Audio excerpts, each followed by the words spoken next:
Hello guys, আজকে আমি Argentina যাচ্ছি করে একজন ব্রাজিল সাপোর্টারের ইন্টারভিউ নিতে যাচ্ছি।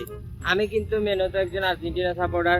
তো আজকে একটা আমরা ব্রাজিলের সাপোর্টার পাইছি, সে শিওর ব্রাজিলের সাপোর্টার কিনা জানি না, তবে তার জার্সি কালার, তার কালার দেখে আমি বুঝতেছি একজন ব্রাজিল সাপোর্টার। তো গাইস চলেন ইন্টারভিউটা নিয়ে আসেন। হ্যালো, আপনি কি একজন ব্রাজিল সাপোর্টার?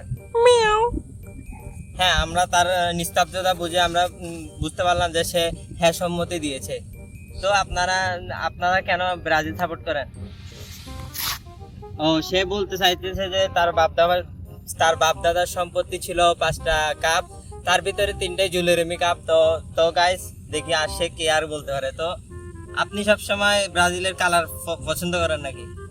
তোর হ্যাঁ, হ্যাঁ সে বলতেছে যে আসলে কাটি দিছস না আসলে সে বলতে চাচ্ছে যে আসলে ব্রাজিলের কালারটাই তার কালার, তাই সে ব্রাজিল ওই সাপোর্ট তো যাইব গো ওই তো যাইব গো